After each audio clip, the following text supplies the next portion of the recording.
Welcome to Raihan Tanjim. আশা করি সকলে বেশ ভালোই আছেন। কিউআর কোড অনেক বেশি গুরুত্বপূর্ণ।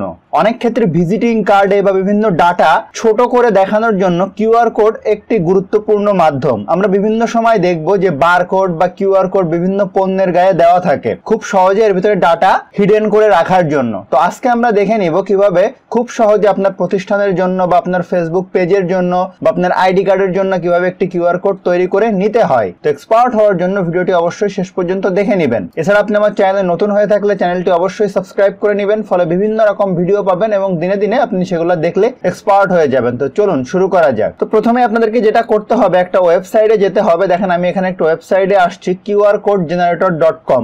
আমি এই ওয়েবসাইটটির লিংক আপনাদেরকে ভিডিওর ডেসক্রিপশনে দিয়ে দিব। তো দেখেন কত ধরনের কিউআর কোড তৈরি করা যায়। যেমন ধরেন টেক্সট দিয়ে, আপনি কোনো টেক্সটকে কিউআর কোডের ভিতরে রাখতে চাচ্ছেন। যদি আমি এখানে লিখি যে তানজিমুল কবির, এই জিনিসটা আমি কিউআর কোড তৈরি করতে চাচ্ছি এটার জন্য। তো দেখেন এইটার জন্য এই যে কিউআর কোড তৈরি হয়ে গেল।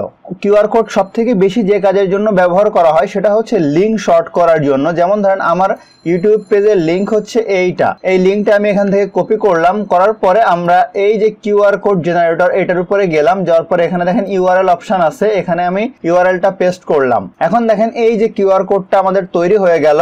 এই কিউআর কোডটা চাইলে আমি এখান থেকে ডাউনলোড করতে পারি, ঠিক আছে। এই যে ডাউনলোড জেপিজি, আমি এটার উপরে ক্লিক করলাম। তো এখন দেখেন এই যে আমাকে ডাউনলোড করতে বলতেছে, তো আমি এখান থেকে ডাউনলোডের উপরে ক্লিক করলাম, করলে আমার এই কিউআর কোডটা এখান থেকে ডাউনলোড হয়ে গেল।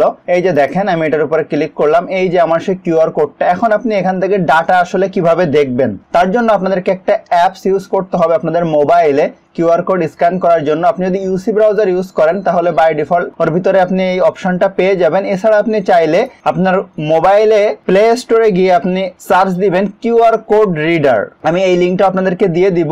এই অ্যাপসটা আপনাদের মোবাইলে ডাউনলোড করার পরে আপনি ওপেন করে যদি এইভাবে স্ক্যান করেন, স্ক্যান করলে আপনার ডাটা এভাবে খুব সহজে সে দেখিয়ে দিবে। তো আপনি খুব সহজে এই যে আমরা ছবিটা ডাউনলোড করলাম, এই ছবিটা কিন্তু আপনার ভিজিটিং কার্ড বা অন্য জায়গায় ইউজ করে নিতে পারেন। আমি যদি আরো একভাবে দেখাই, এটা আমি এখন কেটে দিলাম। দেওয়ার পরে আমার ধরুন যে এই লিঙ্ক দিয়ে করব না, আমি এখানে একটি ভি কার্ড ডিজাইন করব, অর্থাৎ কন্ট্রাক্ট ফর্ম। আমার নাম, first name, last name, mobile number, এইগুলা দিয়ে যদি ওয়েবসাইট দিয়েও আমি কিউআর কোড জেনারেট করতে চাই তাহলে খুব সহজে একটা কিউআর কোড কিন্তু জেনারেট করা যাবে। তার ফলে আপনার এতগুলা ডাটা কাউকে না দিয়ে শুধুমাত্র আপনি কিউআর কোডটাকে দিবেন, সে স্ক্যান করলে আপনার এই ডাটাগুলা কিন্তু পেয়ে যাবে। তো কিউআর কোড দিয়ে আসলে অনেক দারুণ কাজ সব করা যায়। আশা করি আপনারা বুঝতে পারছেন যে কি জিনিস এখান থেকে করতে পারবো। দেখেন যে পিডিএফ, ফেসবুক, এসএমএস, ওয়াইফাই পাসওয়ার্ডও আপনি দিতে পারেন, ঠিক আছে, ইমেইল দিতে পারেন কিউআর কোডের ভিতরে। তো আশা করি ভিডিওটা আপনাদের জন্য হেল্পফুল ছিল। তো ভিডিওটি যদি ভালো লাগে অবশ্যই লাইক করবেন, কেমন লাগলো কমেন্ট করবেন, আপনার বন্ধুদের সাথে শেয়ার করতে ভুলবেন না।